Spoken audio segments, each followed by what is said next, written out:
করেছে মুসার মা, ফিরআউনের রাজ দরবারে যা, এদিকে পুলিশ, ওদিকে আনসার, ওদিকে পুলিশ, ওদিকে র্যাব, বিভিন্ন রকম গোয়েন্দা আমার নিযুক্ত করেছে, যাহাতে কোনো বাড়িতে স্বামী স্ত্রী 1 বছরে এক না শুইতে পারে, বিছানা বিছানা খোঁজ নেই, কোন জায়গায় যাহাতে না পারে।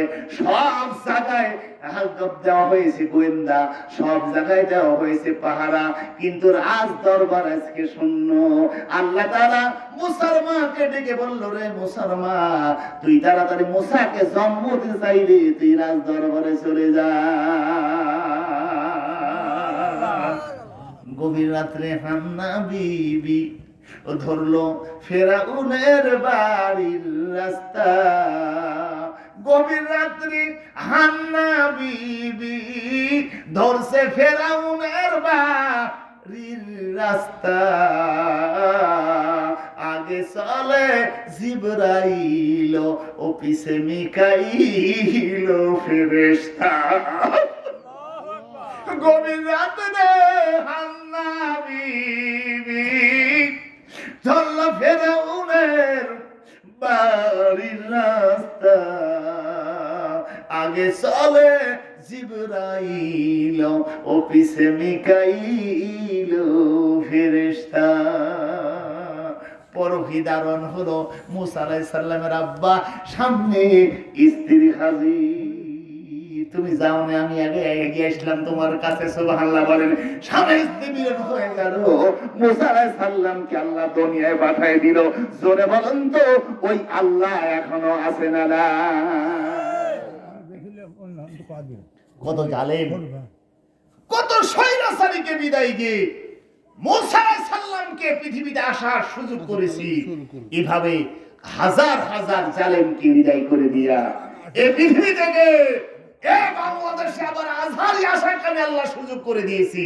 যে আজহারিকে তোমরা তাড়াইছিলা, এখন হাজার হাজার নয়, এখন সেদিন টাকায় দেখলাম কক্সবাজারের পেকুয়ায় যখন আজহারির মাহফিল হলো, 3 দিন আগে থেকে লোকেরা তার ফিল্ডে বসার জন্য যুবকেরা দূর দূরান্ত থেকে চলে গেছে। 3 দিন আগে থেকে হাজার হাজার মানুষ, জোরে বলবেন নাকি আল্লাহু আকবার? আরো জোরে আল্লাহু আকবার। ইতিহাসের সবচাইতে বড় রেকর্ড সৃষ্টি করলো। লক্ষ লক্ষ লোক 3 দিন আগে থেকেই। আল্লাহ যদি কারো সম্মান বাড়ায় দেয়, পৃথিবীর কি কারোর সম্মান তার সম্মান কেউ কমাতে পারে? কথা বলেন, কেউ পারে? তার কথাকে বন্ধ করার জন্য জোর জবরদস্তি করে দেশ থেকে তাকে তাড়িয়ে দেওয়া হয়েছিল। বলা হয়েছে, তুমি কি জেলায় থাকবা না বাইরে থাকতে চাইলে বিদেশে বাজার করে দেওয়া হয়েছিল। আল্লাহ তাআলা সম্মান দিয়ে তাকে নিয়ে এসে আজকে তার কথা শুনে যেখানেই যাচ্ছে হাজার হাজার নয়, লক্ষ লক্ষ মানুষ যার কথাকে শুনবার জন্য পাগল হয়ে গেছে। জোরে বলি আল্লাহু আকবার। সেই আল্লাহর জিকির করার দরকার আছে না নাই? ইজ্জত দেওয়ার মালিক কে? আল্লাহ। সম্মান দেওয়ার মালিক কে? আমাকে ভালো রাখার মালিক কে? আমাকে মন্দ রাখার মালিক কি? জোরে বলেন, জোরে বলেন, জোরে বলেন, জোরে বলেন, কে কে কে কে কে কে? আরে জোরে বলেন, কি? আল্লাহ। এইটা জিকিরটা আমাদের করতে হবে। অন্তর সারাদিন চিন্তা করতে হবে, যিনি আমাকে ভালো রেখেছেন, সুস্থ রেখেছেন, আমাকে পর্যায়ে রেখেছেন। আর সবচাইতে জিকিরের বড় মাধ্যম হলো নামাজ। নামাজের মধ্যে যেই শুরু হয়ে যায়, আর কথা বলা যাবে না, অল্পক্ষণের মধ্যে শেষ করতে যাচ্ছি। নামাজ যেই শুরু হয়ে গেছে, নামাজের শুরুতেই প্রথমেই কিন্তু আজান দিয়ে শুরু করতে হয়। আজান দিয়ে যে শব্দ প্রথম উচ্চারণ করা হয় তারা সবচেয়ে বড় জিকির। প্রথমেই বলা হয় আল্লাহু আকবার, আল্লাহ সবচাইতে বড়, এর চাইতে বড় জিকির আর নাই। জোরে আল্লাহু আকবার। আবার নামাজের মধ্যে ইকামত আছে, কদ কামাতিস সালাহ, কদ কামাতিস সালাহ। এখানে প্রথমে আল্লাহু আকবার, আল্লাহু আকবার দিয়ে শুরু করা হয়। আবার যখন নামাজ শুরু হয়ে গেছে, তাকবীর তাহরিমে দিয়ে আল্লাহু আকবার বলে কান পর্যন্ত হাত দিয়ে আল্লাহু আকবার বলে বলে দেওয়া হয়। আল্লাহর কোরআন বলছে, তোমার বিভিন্ন বালা আসে, মুসিবত আসে, বিভিন্ন রকম বিপদ আসে, তখন তুমি কি করবা? আল্লাহর কোরআন সুন্দর করে জানিয়ে দিচ্ছেন, আস্তাইনু বিস-সাবরি ওয়াস-সালাহ, বান্দারে ধৈর্য ধর আর নামাজ পড়। এই নামাজ তোর জীবনের যাবতীয় বিপদ আপদ থেকে তোকে বাঁচিয়ে দিবে। সুবহানাল্লাহ বলেন। আরে জোরে জোরে জোরে জোরে, আরে জোরে। বিপদ আপদ থেকে যিনি বাঁচাবেন তার নাম হলো নামাজ, সেটা হলো নামাজ নামাজ নামাজ নামাজ। মনজুর ইবনে মানি রাহমাতুল্লাহ আলাইহি তার কিতাবের মধ্যে আলোচনা করতে গিয়ে বলেছেন 30 পারা কোরআন বুকে নিয়ে কাবার চত্বরে দাঁড়িয়ে দিকে একটা মেয়ে দরদর করে কাঁদতেছে মেয়েটি, আর বলতেছে আল্লাহ গো, সাগরের দেশে তুমি ধরা দিলা, কিন্তু কাবার চত্বরে এসে তুমি আমার সঙ্গে ধরা দাও না কেন? মনজুর ইবনে মানি জীবনের সবচাইতে বড় আলেম লোক মেয়েটার দিকে তাকে ধমকারে সুরে বলতেছে, এই মেয়ে থাম, এই মেয়ে থাম। কি কথা বলে? শিরকি কথা বলতেছে, মারাত্মক শিরকি কথা। আল্লাহকে দেখা যায় নাকি? তুই তো আল্লাহর কথা বলতেছিস, আল্লাহ সাগরের তল দেশে তুমি আমাকে ধরা দিয়েছিলা, কিন্তু আমি কাবার চত্বরে এসে তোমাকে পাই না কেন? আর মেয়েটা বলতেছি আমি আসলে আল্লাহকে আসলেই দেখেছি। মনজুর ইবনে মানি ধমক দিয়ে বলল, মেয়েরে সব জিহ্বা কিন্তু কেটে ফেলে দেব, কারণ আল্লাহর পয়গম্বর মুসা কালিমুল্লাহ যার প্রতি 90 পারা তাওরাত কিতাব নাজিল হয়ে গিয়েছিল, মুসা কালিমুল্লাহ মানেই তো আল্লাহর সঙ্গে যিনি কথা বলেছে, ওই মুসা কালিমুল্লাহ আল্লাহর ডেকে ডেকে বলছিল, আল্লাহ রব্বি আরিনি, আল্লাহ তোমাকে আমি দেখতে চাই। আল্লাহ বলল, লান তারানি, কসমিন কালো তুই আমাকে দেখতে পারবি না।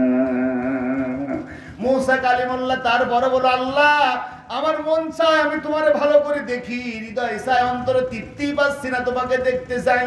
আল্লাহ বলল, আর ভাই লাইলা 40 রাত্রির ওয়াদা নিয়া তুর পাহাড়ে আসরে মুসা।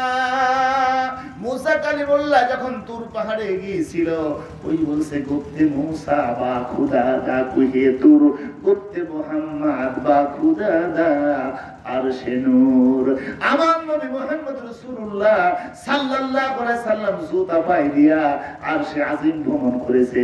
মুসা কালিমুল্লাহ জুতা পায়ে দিয়ে তুর পাহাড়ে উঠতেছে। আল্লাহ বলেছে, মুসা রে জুতা খুলে তারপরে তুর পাহাড়ে আয়। সেই মুসা যখন তুর পাহাড়ে গিয়েছিল, আল্লাহ নূরের তাজাল্লিতে পাহাড় করে সুরমা হয়ে গেছে। মুসা কালিমুল্লাহ আল্লাহ দেখতে পারে নাই। এ আল্লাহর বান্দি, তুই আল্লাহ দেখবি কেমন করে? তোর মিথ্যা কথা। মেয়েটা বলতে, মনজুর ইবনে মানি কথা সাবধানে বলো, আমি আসলেই আল্লাহকে দেখেছি, কাবার গিলাফ ধরে শপথ করে বলতে পারি। যেই বলেছে কাবার গিলাফ ধরে শপথ করে বলতে পারি, অমনি তার জবান থেমে গেছে, চুপটি করে আছে। আল্লাহর বান্দে তুই বল, তুই কেমনি করে আল্লাহকে দেখেছি? মেয়েটা কেঁদে কেঁদে বলতেছে, আমার তো বিয়ে হয় না, আমার যৌবন পার হয়ে যাচ্ছিল, আমার যখন বিয়ে হয় না, আব্বুকে বললাম, আব্বু আমার বিয়ের তুমি ব্যবস্থা করবা না। আমার আব্বু ছিল একটা মসজিদের মুয়াজ্জিন। আমার আব্বু আমাকে ডেকে ডেকে বললো, মা রে টাকা পয়সা নাই, যৌতুক দিতে পারি না, ভালো ঘটক আসে না, গরিব মানুষের মেয়ে বিয়ে করে। মা রে আল্লাহর কোরআন বেশি বেশি করে পড়, এই কোরআন তোর জীবনের সমাধান দিয়ে দিবে। আমি কোরআন কারিমের 30 পারা কোরআনের হাফেজা ছিলাম, আমি কোরআন নিয়মিত পড়তাম। আল্লাহর কোরআন কি বললাম রে, আল্লাহর কোরআন আমার এই বিয়ের ব্যবস্থা কেমন করে হবে? কোরআন বলে, আস্তাইনু বিসসবরি ওয়াস সালাহ, ধৈর্য ধর আর নামাজ পড়, ধৈর্য ধর আর নামাজ পড়। এ মনজুর ইবনে মানি, আমি নিয়মিত নামাজ পড়তেছি, নামাজ পড়তেছি, নামাজ পড়তেছি। হঠাৎ করে একদিন সকাল বেলা আমার আব্বু আমাকে এসে বলতেছে, মা রে ও মা, একটা যুবক আসছে, অত্যন্ত বড় আলেম, চেহারা সুন্দর, তোমাকে একটু দেখতে চায়, তোমাকে একটু বিয়ে করতে চায়। আমি বললাম, আব্বু রে কেমনি করে, তুই ভালো আলেম, তুমি কি করে বুঝলা, কি করে বুঝলা? সে আমাকে বলতেছিল, সন্ধ্যার সময় মসজিদের কাছে এসে ওই মসজিদ থাকার জন্য একটু সময় চেয়েছিল। আমি তাকে বললাম, কমিটির অনুমতি নেই ভিতরে থাকার, বাইরে থাকেন। লোকটাকে মসজিদ থেকে বের করে বাইরে গেট আটকা দিয়ে চলে আসছি। সকালবেলা যখন মসজিদে আযান দেওয়ার জন্য যাচ্ছি, মা বিশ্বাস করো রে মা, দেখি এই যুবকটা মসজিদের নিচে একটি বাঁশের ঝাড় ছিল, বারান্দার পাশে গাছের নিচে বসে বসে তার কাস্তে গায়ের কাপড়টা, চাদরটা আল্লাহর জিকিরে মশগুল হয়ে গেছে। আর এই জিকির যখন করতেছে, জঙ্গলের বিভিন্ন শিয়াল গাড়া, বিভিন্ন রকমের পক পাখালি গুলো এসে এসে তার চতুর্দিকে বসে বসে ওরা আল্লাহ নামের জিকির করতেছে। আমি দূর থেকে দাঁড়িয়ে দেখি কে যেন মসজিদের কাছে লাইট জ্বলায় দিয়েছে। যাই দেখি তা তো নয়। যুবক যখন আল্লাহ নামের জিকির গুলো করতেছে, আল্লাহ আল্লাহ, চেহারা দিয়া নূর চমকাচ্ছে, চেহারা দিয়া নূর চমকাচ্ছে। তার কাছে বসে বসে জঙ্গলের বিভিন্ন পখানি গুলো আল্লাহ আল্লাহ নামের জিকির করতেছে। ওরে বিটি, ওরে মা, আমি দূরে দাঁড়িয়ে দাঁড়িয়ে কান্দি। আমি কারে মসজিদে থাকতে দেই নাই, বাড়িতে কার নিয়ে গেলাম না, জানি না এত বড় দরজার মানুষ উনি। মেরে আমি আজান দিয়ে দিলাম, ও বিটি আমি আজান দিলাম। নামাজ যখন দাঁড়িয়ে গেল, যুবকটি তখন নামাজে দাঁড়িয়ে গেছে। নামাজ শেষ করে চলে যেতে চায়, ডাক দিয়ে বললাম, রে যুবক কোথায় আসছো, কেন আসছো? যুবক বলছে, একটা বাজার করার জন্য আমি ঘুরতেছি, কিন্তু বাজার তো পাই না। জিজ্ঞেস করলাম, রে যুবক কি বাজার তুমি করতে চাও? যুবক বলছে, আল্লাহ বলছে খলাকনাকুম আজওয়াজা, আল্লাহ জোড়ায় জোড়ায় বানাইছে, কিন্তু আমার যে আমি জোড়া পাই না, বিয়ে করতে চাই। নবীজি বলছেন, নিকাহু সুন্নতি, বিয়ে করা হলো আমার সুন্নাত। যে বিয়ে করে নাই ফালাইসা মিন্নি, সে আমার দলে নাই, সে আমার উম্মত না, আমার উম্মত না। সুতরাং আমি বিয়ে করতে চাই, কিন্তু আমার জোড়া মেলে না, বিয়ে করতে চাই না। আমি ডাক দিয়ে বললাম, বাবা কেমন মেয়ে তুমি বিয়ে করতেছ, আমার কাছে বলবো।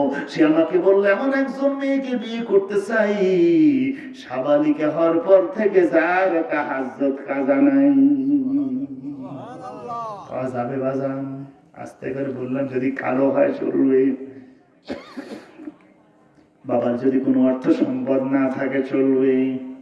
যুবক বলতেছে, আমার কাছে সতী সাধবী নারীর দাম, বিশ্বনবী বলেছে, দাম পৃথিবীর সব সম্পদ এক জায়গায় করলে সতী সাধবী নারী যদি আর এক পাল্লায় তোলো, ওই নারীর দাম বেশি। মুয়াজ্জিন রে, আমার কাছে অর্থ সম্পদ দাম নাই, কিন্তু এমন মেয়েকে বিয়ে করতে চাই, তাহাজ্জুদী হওয়ার পর থেকে, সাবালিকা হওয়ার পর থেকে তাহাজ্জুদ কাজা নাই। মারে বিশ্বাস কর, আমি যুবককে একটু বলেই ফেলেছি, এরকম একটা মেয়ে আমার ঘরে আছে। যুবক আমাকে ডেকে ডেকে বললো, বাবা ওই মেয়েটাকে আমার সঙ্গে বিয়ে দেওয়া যাবে নাকি? আমি বললাম, যুবক রে, বাড়ি যাব, আমার মেয়েকে জিজ্ঞেস করবো, মেয়ে যদি রাজি হয় তবেই তোর সঙ্গে বিয়ে দিতে পারবো, নইলে না রে। বাবা যুবক তো দাঁড়িয়ে রয়েছে, মা যুবক তো দাঁড়িয়ে রয়েছে, আমি কথা দিয়েছি মা রে, তোর সঙ্গে বিয়ে দেওয়া যাবে কি? আর যুবতী নারী আমার বলতেছিল, বাবা মেহমানকে নিয়ে আসলে আগে নাস্তা করদা খেতে দাও, পরে চিন্তা ভাবনা করে যাবে। যুবককে যখন নিয়ে আসলাম, আমাদের ঘরের মধ্যে তেমন কোনো খাদ্য ছিল না, আমার ঘরের মধ্যে তেমন কোনো খাবার ছিল না। আমার আব্বা যে মুয়াজ্জিনি করতো, ওইটা দিয়ে কিছু গম কিনেছিলাম, মা বেটি মিলে কেবল আমরা ছাতু তৈরি করেছিলাম, গমটা ভেজে। চিনি ছিল না ঘরে, আমার আব্বার টাকা পয়সা ছিল না, গুঁড়ো ছিল না ঘরের মধ্যে।